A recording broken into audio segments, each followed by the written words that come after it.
Uh-oh.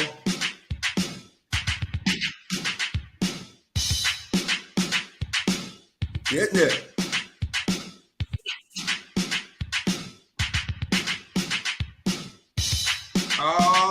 Here we go. Welcome. Saturday morning, July 22nd. The beat is on. When you hear that beat, you know Backspin's our engineers in the house, and you know it's time for Real Deal Sports Show coming to you live through your speakers each week from 8 a.m. to 9 a.m. on WLGZ HD2, the Beat 105.5.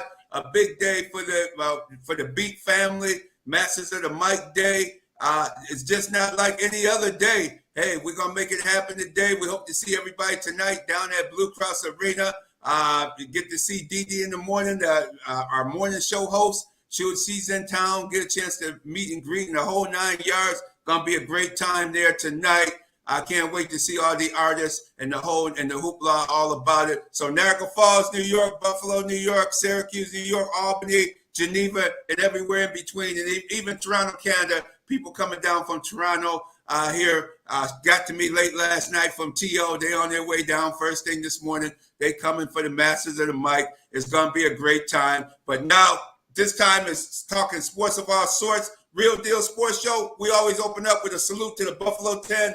We will always we will always remember the Buffalo 10, May 14th, 2022, that dastardly act that took place at the Top Supermarket in Buffalo, New York, at the corners of Jefferson Avenue and Utica Street there. We remember, we will never forget the Buffalo 10. You will always be in our honor, our ring of honor, our lifetime ring of honor.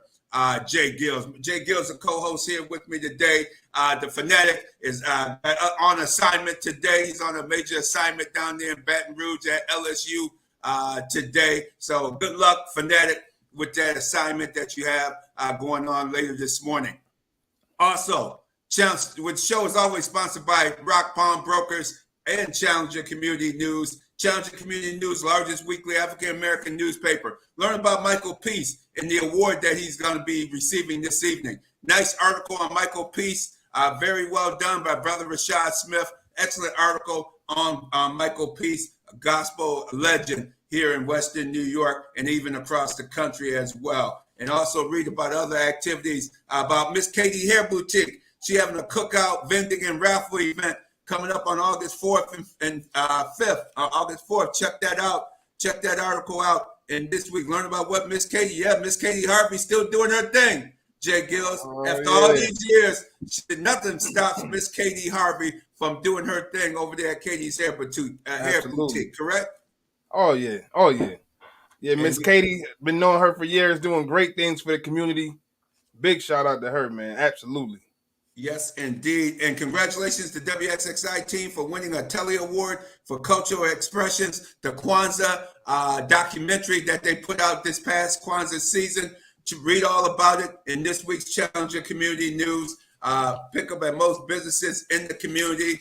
Check out what's going on and seeing what's happening with the largest weekly African-American newspaper in all of Western New York. J-GILLZ, before we go to the interview real quick, training camps opening up this week. Did a quick comment on the opening of NFL training camps. Absolutely. Ratman said the rookies, they've made it to Rochester. The Buffalo Bills with that one-year agreement coming back to St. John Fisher to give the Rochester fans and the Rochester community what they want. Tickets sold out immediately once again. It seems like every year, as soon as these tickets go on sale, they go, people hitting me up, texting me, hey, J-GILLZ, I need a ticket. I say, you're talking to the wrong one. I can't help you out with that. But, at least they're bringing people here. There are going to be a lot of kids there, a lot of businesses. It's going to be another great year. Training camp is going to be kicking off this Wednesday, July 26th, right at St. John Fisher College. If you haven't gotten your tickets, at least drive by the expressway, ride past the college. Get your feel, Buffalo Bills fans, because your time is now. Football is back, baby. It's back.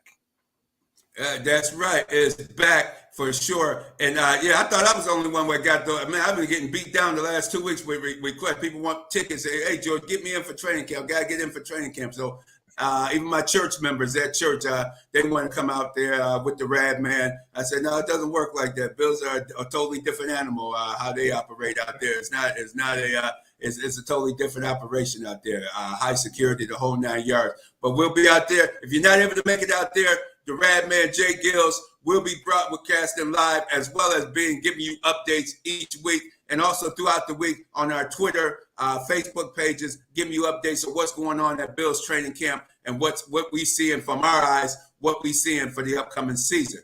But I tell you one thing, J-GILLZ, what we saw back in Phoenix, Arizona, it was a lot of activity, and we're going. And matter of fact, today we're going to start with an interview with NFL football player Devin Kennard.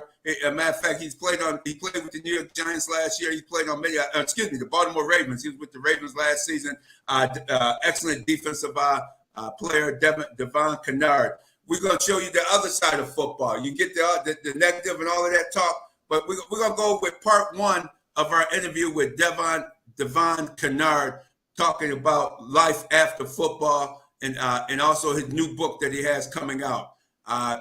Baxman, if you could put that on part one, Devin Kennard. It's your boy J-GILLZ, 105.5 The Beat. We got the Rad Man in the building. Here we go. It's just a beautiful day. And we got our guy in the building, man. Mr. Devin Kennard, author of It All Adds Up. Devin is an NFL player. You know what? How about we just let Devin get into it? Yeah, he can tell us best. Yeah, I'm going into my 10th year in the NFL. Started out with the Giants, went to Detroit, then went to Arizona, which is my hometown. And I spent a little time with Baltimore this year. And my book, it's on financial literacy because I feel it's pivotal. And there's not many people that look like us who are talking about it. Absolutely. And I wanted to really put that out for inner cities and communities.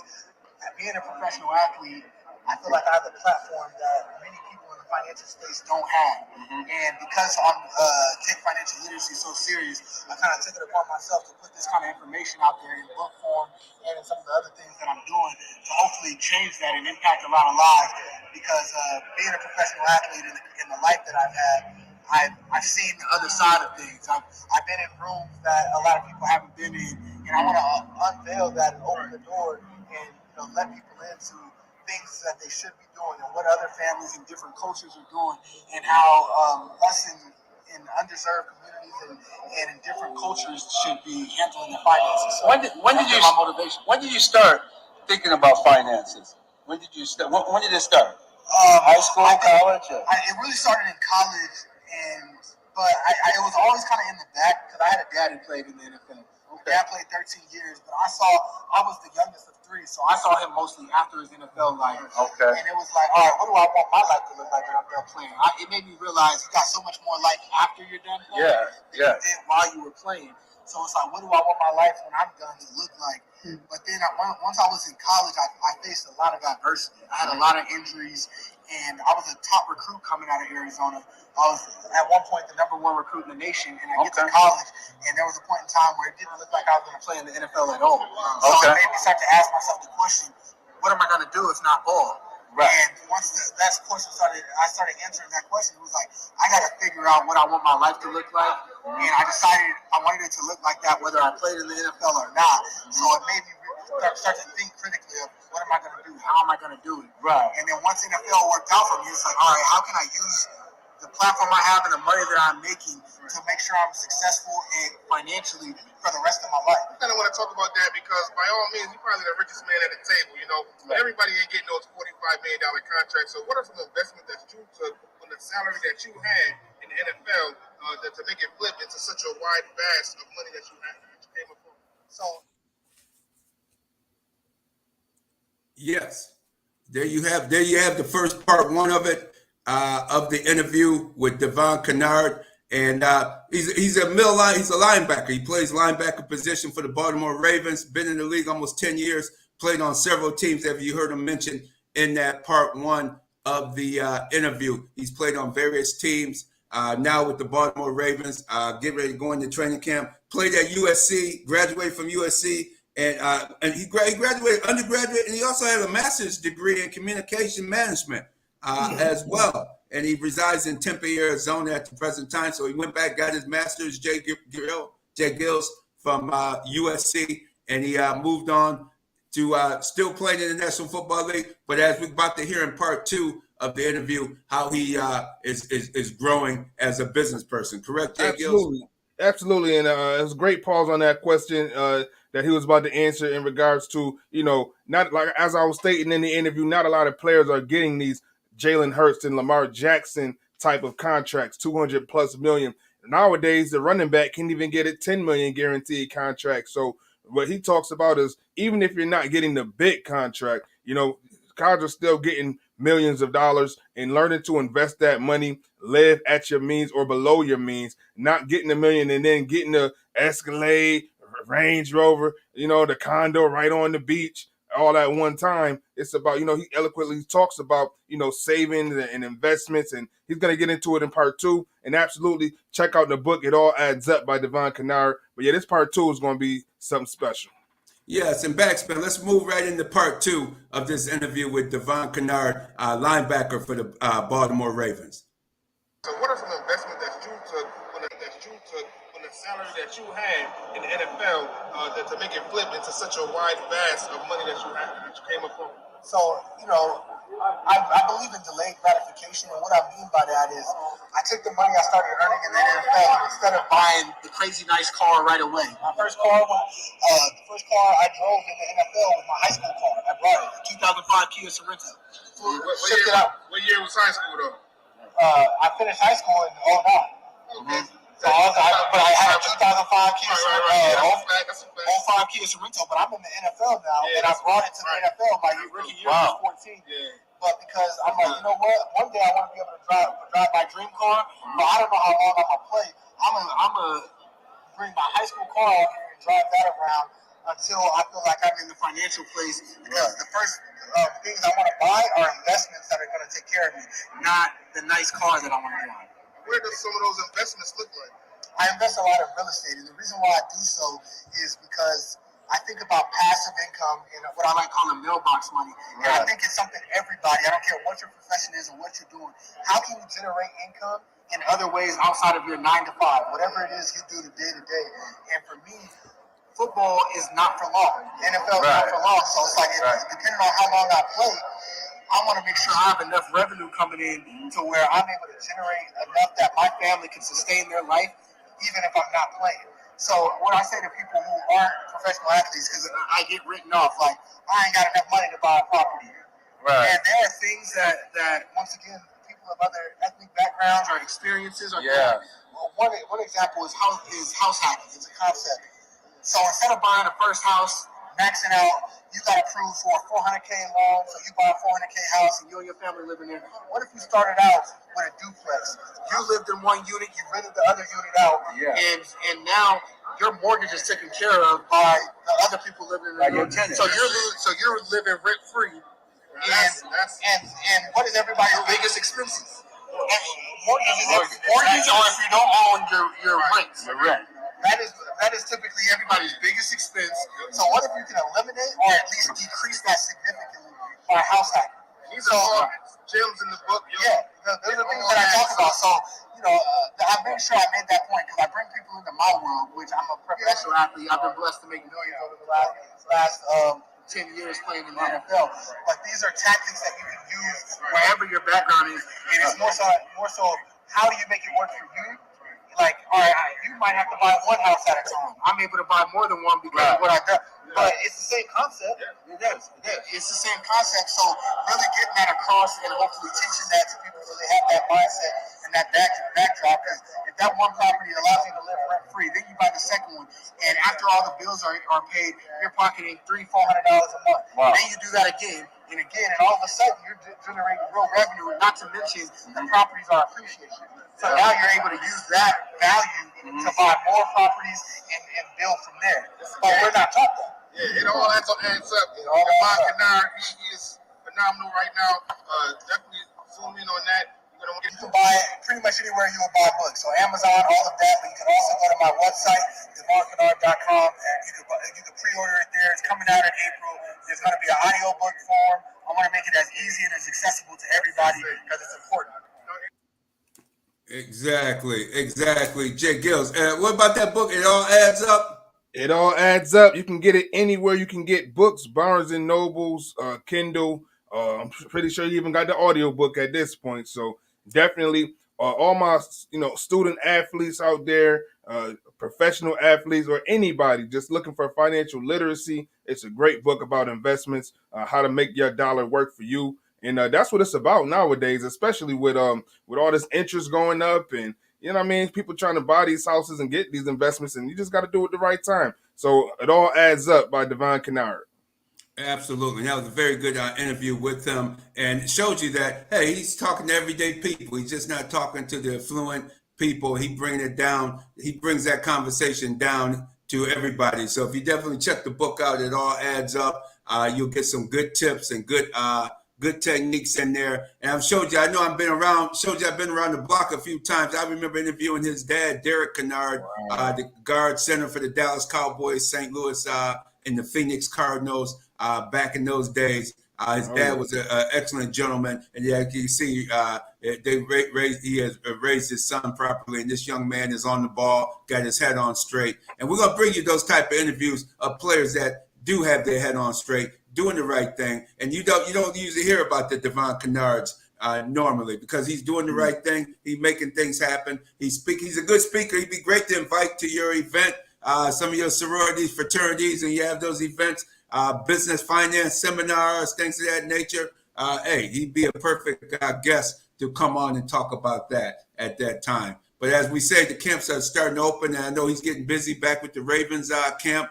Number 59 plays for the Baltimore Ravens. They're setting their lineup up to have a really good season. J-GILLZ looks like that should be coming up this season. And I want to give a shout out to David Burns. David Burns, each week you always out there, look like you're out of Houston, Texas, down in the southern part of the country. Thank you for checking out Real Deal Sports Show each week. You always have some excellent comments and suggestions.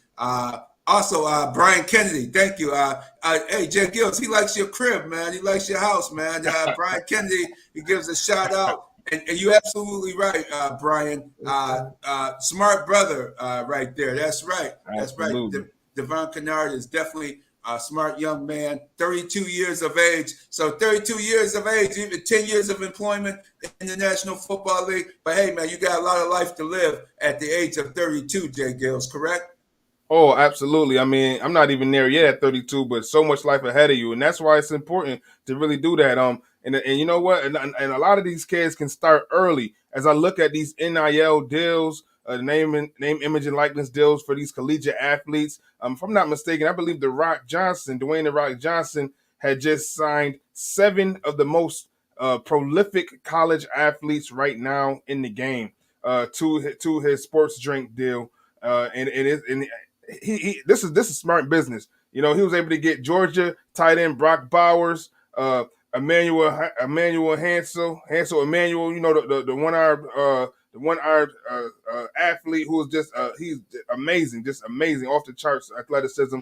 He got Florida A&M softball player Amaya Gaynor, number 1 pick next year, Marvin Harrison Jr. out of Ohio State. He's got the Miami safety Cameron Henches, North Carolina quarterback Drake Miles, and of course, the Fanatics own, LSU's own Angel Reese. So right now, Dwayne The Rock Johnson is doing big things for these colleges, these student athletes, and these NIL deals, and that's a major thing, right, man? You know, these student athletes getting major bucks. They certainly are, and you could tell it's the right thing when you see crooks and criminals like Lane Kiffin and Nick Saban talking about, oh, it's bad for the game, it's bad for them, it's bad for the schools. It's been bad for the college athlete for all these years, and now the college athletes and the high school athletes and college athletes finally getting something in their pockets. When the Lane Kiffins, he'll rip off a school, and then all of a sudden he'll get fired, go to another school, but the school he just left, they got to go on probation because he's been breaking all the rules. He's been paying the kids under the table and doing all kinds of other illegal activities at various college campuses, allegedly, for Lane Kiffin. And you come out this week talking as a new, and now he still get a job. Got cats like Lane Kiffin still get head coaching job. Now he at Ole Miss down at Mississippi coaching. If I had my kid, I wouldn't even play for Lane Kiffin because cats like him just isn't right, man. He's not right. And for him to make those comments this week, Yo, wait a minute, Lane. You've been doing this all these years and putting schools on probation, leaving kids that you recruited to come to your college to for you to coach them. You done got fired on probation. You done left. The school's on probation, and the kid had to stay there. Because back in the old days, which is not that old, just less than 5-6 years ago, the kid couldn't transfer. They had to stay there, or they would have to miss a full year of school.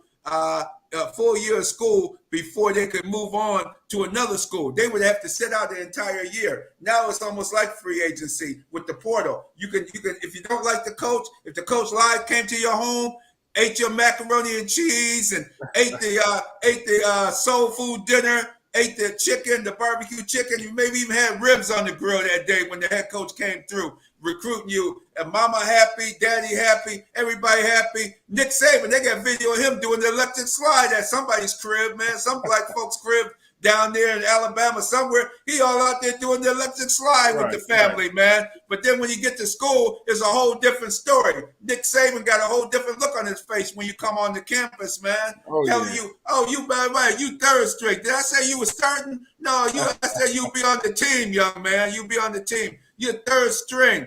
Hey, by the way, get those fresh starting guys some water, man. Go over there and get some water and give to those starters, man. You're the third string running back, third string cornerback, third string safety. That's why now the Lane Kiffins, the Nick Sabans, your day is coming. That's why the players now can leave, and now you guys got the audacity. Lane Kiffin, if you listen to what that clown said this week about nil, that is ruining the sport. No. It's guys like Lane Kiffin that's ruining collegiate and has ruined collegiate sports for the last 50 years. All kinds of coaches. Oh my God, man. It's all boiling down to that. What's up, boy? Excuse me, real quick. I'm on a quick roll. Nick Pitino. How many teams he done ruined in college basketball? Right. And now he at St. John, styling and profiling, got the suit, the Armani suits on, talking all that talk. He recruiting guys again, man. He left Louisville. What did he do? He had prostitutes. Allegedly, he had prostitutes for the student and the fathers of the kids playing on the basketball team just to get them to go to Louisville. Remember that? Absolutely. He should be in jail. How can he be going? And now he coaching at another school. What? Come on, man. What?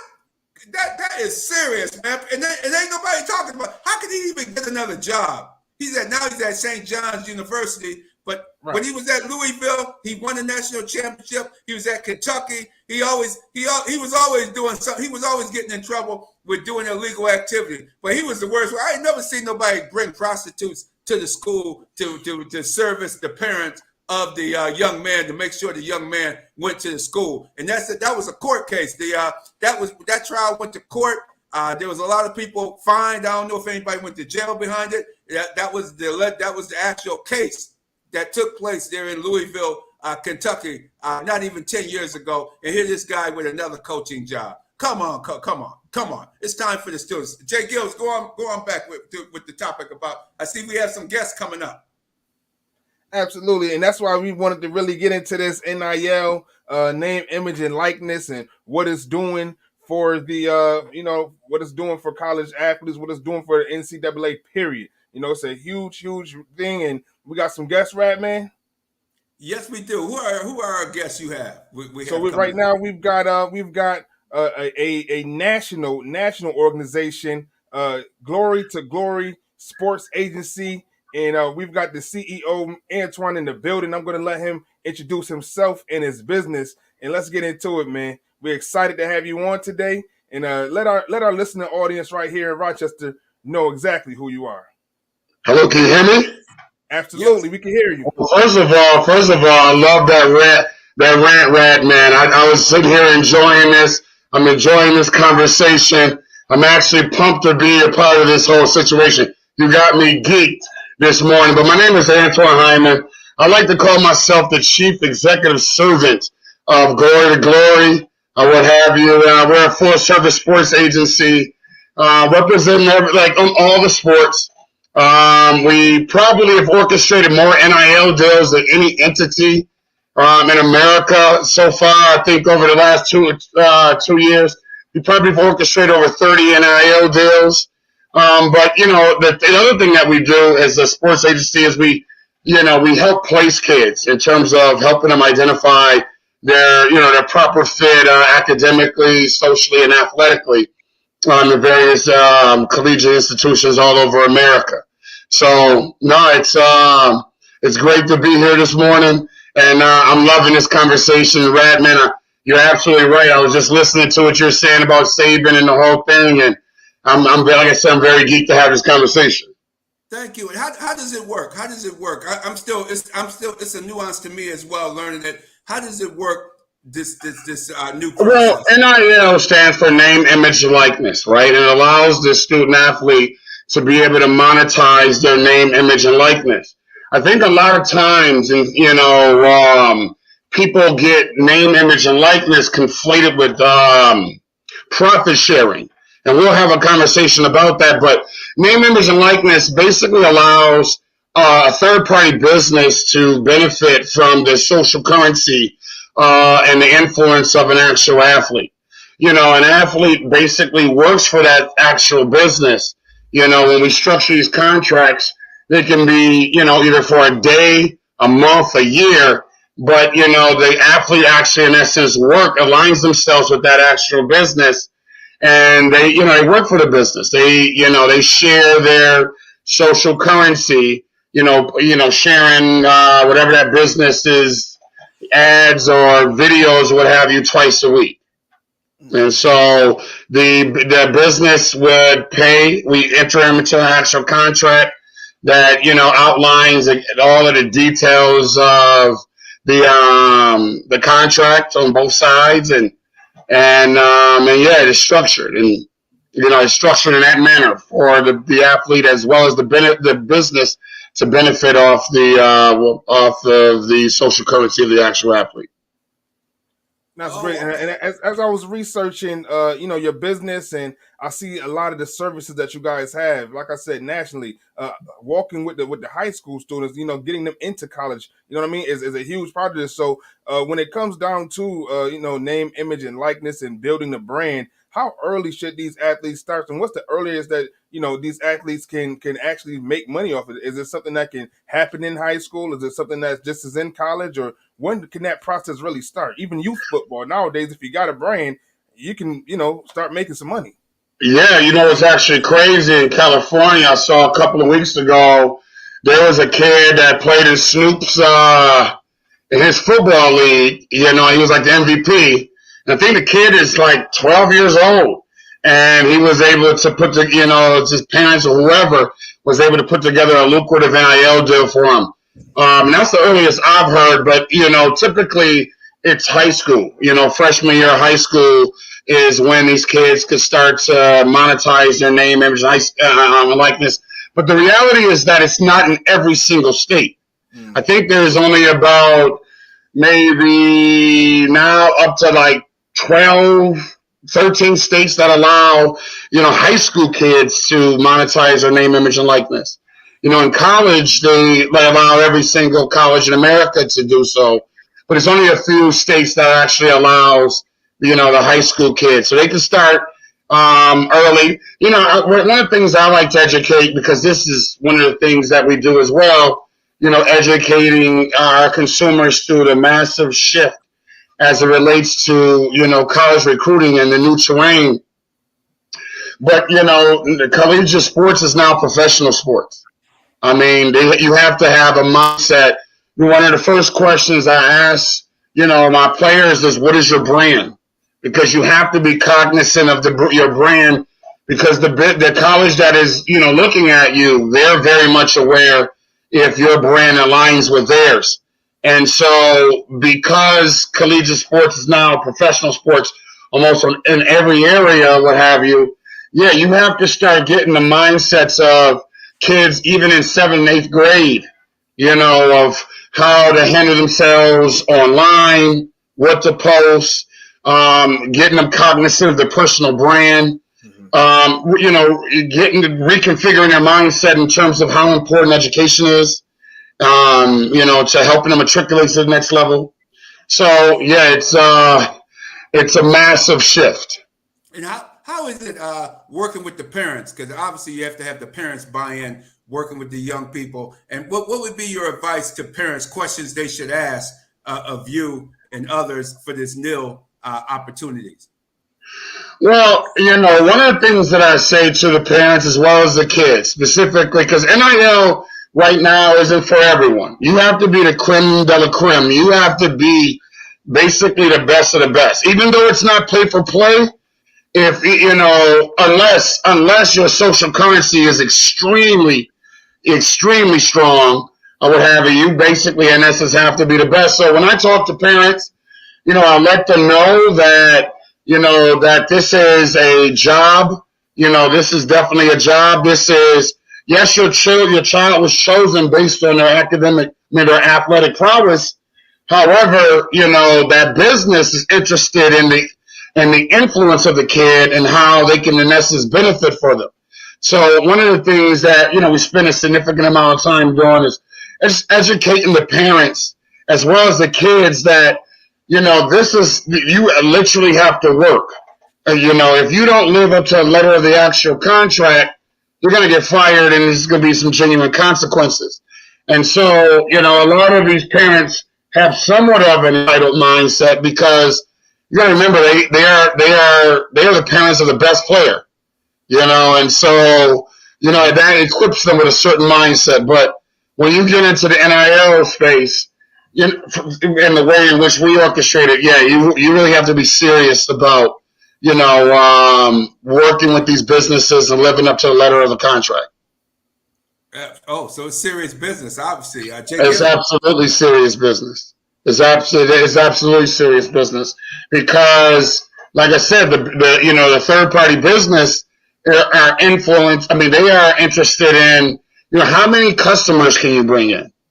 And we've been able to, have the metrics to measure that. But that's what they're interested in. Yes, I'm very happy that you go to the school and you have this influence. But realistically, how does that benefit my business? And that's, they want their ROI. Wow. Like the young lady from LSU, for example, someone like her who just came on the stage, and now most people didn't know about her until who don't follow back. But now she's reaching an audience outside of women's college basketball, college sports per se. Would someone like her she would be someone like for a car dealership or some other businesses? Would that be something that would be working? Yes, I mean, she actually did. She signed with Mercedes. Yes, Mercedes, Mercedes gave her their new electric vehicle, what have you. I think she had to pay for half of it though. They gave her half, I think she had to still pay for half of it, but she's been able to make over $1.5 million, in a year, what have you. And she has tremendous influence. I mean, we call them TSAs. And so, someone like her can get you in front of over 2.5 million people a week, or more. Wow. And TSA stands for top student athlete. Top student athlete. Top student athletes. Wow. Antoine, you talked about the brand and how the branding is so important. When we talk about Glory to Glory Sports Agency, for those who haven't did the research, but we're here to inform you. I look at the site and I see how important these biblical verses are. Each one teach one, and you calling yourself the chief servant. Servant leadership. How has faith helped build this business, and how has your faith helped put you in a position to help so many kids? What was the can you tell us that inspirational story there? No, absolutely. This has been a calling. I mean, NIL basically, in essence, came on the scene, I would say 2 years ago.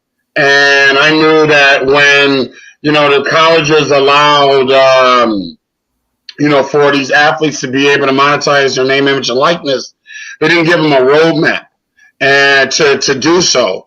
I was blessed to play 12 years professional basketball. I'm 6'11", actually coming from a Division III school, right? That's coming from a Division III school. I was able to play 12 years professional basketball. And, initially I was going to actually go to law school. And like I said, I was blessed. And so, having that professional experience has cultivated a unique perspective that prepared me for a time such as this. And so, my faith, God has always been, my agent. He's in essence and always been my agent. And so when the NCAA shifted, the policies to allow, these kids to monetize their name, image, and likeness, and just change every aspect of it. I felt like this was in alignment with my purpose and what God has, in essence, allowed me to go through and experience and what have you. I felt like He's given me a unique perspective as well as confidence to build, what has been built, to be able to see, to navigate the terrain, because it's convoluted, it's structured to confuse. But my faith has been instrumental. I mean, the word says to seek ye first the kingdom of God and all His righteousness, and everything else will be added. And so, when I went to go start this, I was coming off of, I was CEO of a nonprofit, a major nonprofit in New England to help kids matriculate into post-secondary and private schools or what have you. And then when God dried that up and was bringing me into a new season, He, like I said, He's always been, my agent. And so when I went to go build this, I just connected it to the kingdom. I knew that it was going to be an uphill battle because, you never heard of an agency for high school kids and collegiate kids. And it's a disruptor. It's a tremendous disruptor because you've never seen, right now, we have some of the best athletes in America. And we've never seen, these top athletes under one umbrella, whether it be basketball, football, soccer, whatever it is, we've never seen it. And so I knew it would be a disruptor, and I knew that God would have to be the one that help, help move this thing forward. Because right now, I'll say it like this: NIL is in a spiritual war between greed, fear, acquisition, and influence. And it really, what you were talking about in relation to Nick Saban earlier is a real thing. There's a power shift, to the actual athlete, and it's very uncomfortable. For the old guard who has been in power this whole time and held all the chips. And so now these kids, are in a position where they have a little bit more power to decide where they're going to go and what's going on with them. And it's very uncomfortable. And the other aspect of it is, irrespective of color, it's uncomfortable. By 2025, the average Division I player is going to make $100,000. Absolutely. Yes. Antoine Heyman, Glory to Glory. Where can they find you? If you go to G2GSA.com, you would be able to see who we are. You can find us there. Our socials, Glory to Glory Sports Agency on Instagram. And so, if you go to our website, G2GSA.com, you would be able to click on our socials and get a sense of who we are. Absolutely. Well, man, what a pleasure to have you on here this morning for our Rochester audience. A lot of student athletes listening. Rochester is a prime city, underground city, but prime city for sports. We've got guys going to the NFL, the NBA, and so on and so forth. So you got to start it now. All our athletes here, Glory to Glory, check them out. And if you need an agent, you know where to go to. That's absolutely. Right, Antoine. Hey, Antoine, thank you. On the closing note, when young black kids start making big money, it's very uncomfortable to white America. It's very uncomfortable. Very uncomfortable. Very, very, very uncomfortable. That's what I'm seeing. Exactly. It's always sad to say, it's always been that way for the past 400 years. Wow. So absolutely. Keep doing what you're doing and keep up the good work. And we're going to have you back on once again on Real Deal Sports Show with an update of how things are coming along. We appreciate Thank you for having me, buddy. This has been amazing. Absolutely. Hey, you have a great day. Y'all be blessed. You too. All right. J-GILLZ, look like we're going to go to Charlotte, North Carolina to the big goal. The Big O coming in. But of course, Big O's appearance is sponsored by Miriam Rivera Insurance Agency. Stop in the Miriam Rivera Insurance, Auto, Home, Health, Life Insurance, 1038 Lyle Avenue or 511 Bean Road, Suite B. Give her a call. If you're outside the area, give her a call at 585 area code 360-0094 for the best. You want to say she saved me and my family a hell of a lot of money? I guarantee you, Miriam Rivera Farmers Insurance Agency can save you and your family money. Right now, boats, if you're on boats or all those fancy summer toys, all those summer toys you have right now, driving on the lake. Hey, don't drink and drive out there. Don't run all in the bank like somebody did last week. But don't do that out there on Canandaigua Lake. Somebody just driving foolishly. But drive those boats responsibly. But if you need insurance on there, you need quality insurance, give Miriam Rivera Insurance Agency a call, 360-0094 for all your needs, auto, home, health, and life insurance. And she's sponsored bringing us Big O from Charlotte, North Carolina. Welcome to Real Deal Sports Show, Big O. How you doing this morning? Oh, the real deal. J-GILLZ looking clean, rad, man. I'm happy to be here. How y'all doing? Wait. Wonderful. I can't wait till J-GILLZ get on that piano and tickle the ivories, Big O. Man, I can't wait to him and Woody, with Damian Woody, man. Him and Damian Woody, man. I want to see the two of y'all on those pianos. Last time I seen Big O, we was in Atlanta, Convention Center Super Bowl weekend, and Big O I had everybody thinking I was his agent, and he was playing in the Super Bowl. It was great times, man. Great times with Big O, man. Oh, you had a ball. Good to see you, man. Good to see you. Oh, you had a ball. They just knew I was the left tackle for somebody rolling around there. That's a fact, and I was your agent. Yeah, Deontay Wilder challenged me to a sparring match. I'm glad my agent kept me out of that one. Oh yeah. Got to sit down across from the champ, Deontay Wilder. Good times, man. Great to have you on the show. I appreciate it. I know we're here to talk sports of all sorts. It's been 2 weekends in a row. We get some off sports, not the main three, because it's the summertime. If you missed Novak Djokovic against Carlos Alcaraz last weekend, a 5-setter, you might have missed the changing of a guard.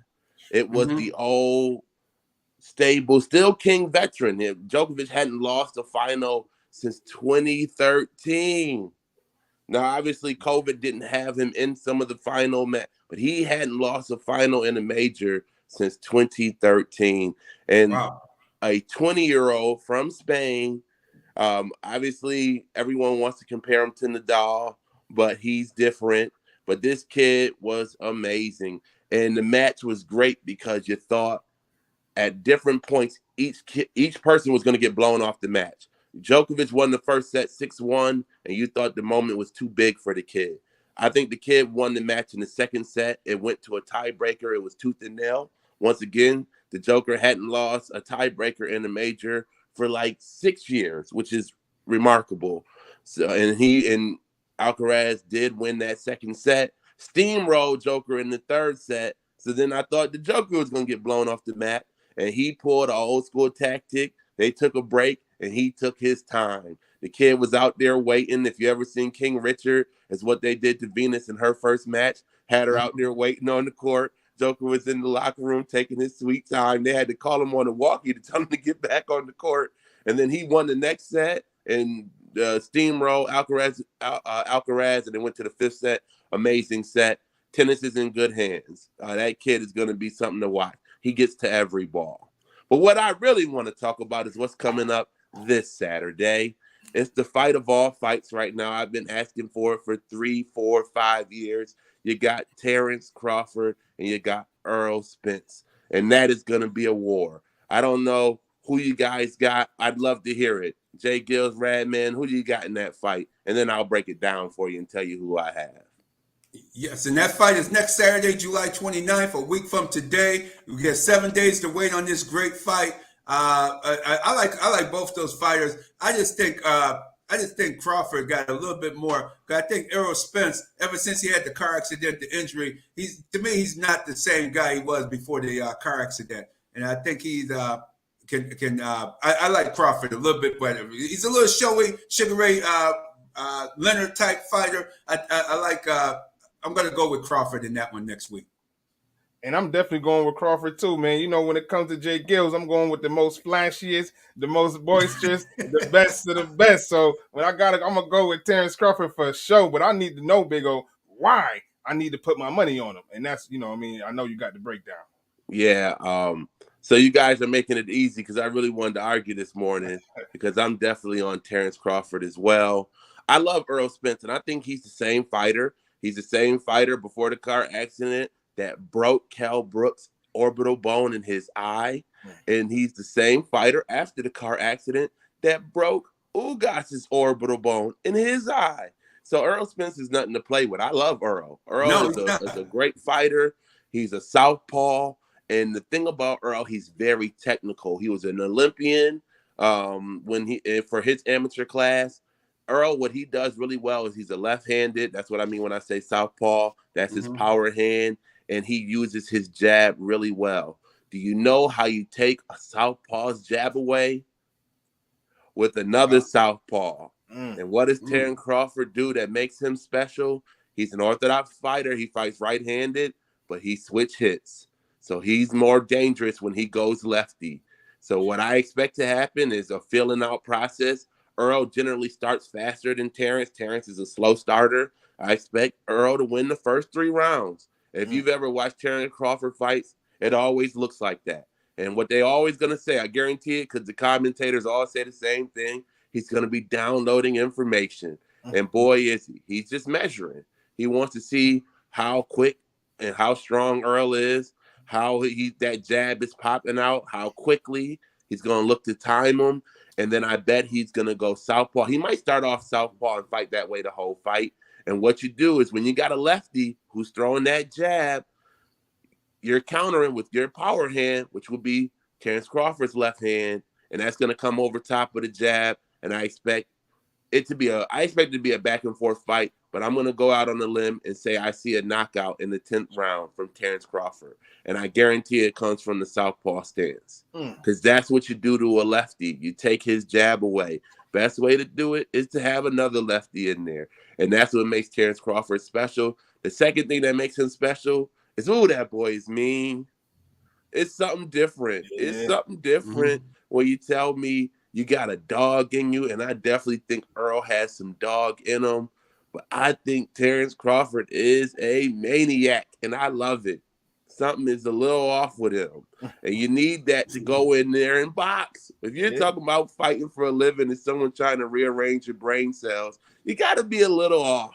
You got to be a little off to do that. So I think the breakdown is the fight is Terrence goes lefty. He takes Earl's jab away. That's what makes Earl Spence special. His jab. He's a 1-2 basic fighter, but he's strong. He's going to go to Terrence's body. I think he's going to really rip those body shots. That's what Earl Spence is known for. But I expect both fighters to be in the best shape of their life. But I do expect Terrence Crawford to win that fight, and I expect it to come out of that southpaw stance. I can see you've done your homework, Big O. That's why we always love having you on the show because you do your homework. And so you think the style of the fight would that make it if he takes his jab away as you're predicting? Would that make the fight? How would that fight look to the fans? Will it still be an exciting fight, or will it make it a boring, a lesser? Because styles make the fight. And do you would this be a boring looking fight to fight fans, or will it be a very exciting fight, do you think? Great point.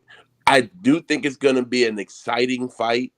I think it depends on what you determine exciting, because I expect it to be a high-level chess match. If you saw Lomachenko and Devin Haney earlier in the year, it was 2 great fighters, but they're not just slugging it out because they're not, they're not one-trick ponies. They're not just going for a knockout, and that's all I can do. They both can box. Terrence and Earl both can box. But what I think makes this fight explosive is Earl Spence steps to everyone. He walks forward. He comes forward. He throws power shots behind the jab, and he's an aggressive fighter. Terrence can be an aggressive fighter, but he's more of a counter puncher boxer. So this is tailor-made for him when someone's coming forward. So I expect it to be an action fight, but Earl comes forward responsibly. He comes in the high guard and behind the jab. and most people can't get out the way of his jab. So then he gets to come afterwards, hits you with a jab, pops your head up, and then rips to the body, and then he moves side to side. Earl's a great athlete. He's a great boxer, but I just think that this fight is a bit not tailor-made. That's false, because Earl's a great fighter. I just think that the strategy lends to the counterpuncher. Somebody's coming forward aggressively, and he gets to counterpunch. Terrence isn't even going to have to go find Earl. Earl's going to come to him. Well, Most of the that's time, right. Terrence has to go find you. Well, Big O, man, we love your analysis. We're going to have you back on again real soon, probably right after that fight, because it's next Saturday night. I know everybody's going to be watching it. Love your breakdown of the fight. I hope the listener and audience loved it as well, because the Big O knows his boxing. Look like Backspin. You there? We had the son of one of your former Cowboys on, Devon Kennard. His father, Derek Kennard, was the center and guard for the Dallas Cowboys for many years as well. So we had to get one of your Cowboy guys in on. Cowboy for life, baby. Camps are ready to open. Hopefully Jerry Jones won't mess things up. Everything will go smoothly. The Washington Commanders have. You know that's not a statement that can be upheld, Brad man. You know that. Right. You know he's gonna find some way to mess. You know how I get about this subject, man. Why would you do this to me right now? I just had to get it in. I know it's Masters of the Mic Day, but I had to get it in quickly. He did make one statement good the other day when Josh Harris became the new right now temporarily the new owner of the Washington Commanders. They got to wait for all the money and everything, the dust to settle on all the money and everything, where it's going and so forth. Jerry Jones said this is a great day for the National Football League because as we found out, Mr. Snyder was blackballing all those guys. He's the one that released information on all the different dirt on all the different owners. And I know Jerry Jones glad to get Jerry Jones glad they got him up out of there. Right. He definitely wasn't with that smoke. Like he didn't, when you're bigger than the team, that's a problem, in my opinion. And Jerry don't know how to just step down and be Jerry and let the team and the coaches do their job. He wants to have his hands in every facet of the team. And over 26, 27 years, you see where it's gotten us. You know what I'm saying? Right.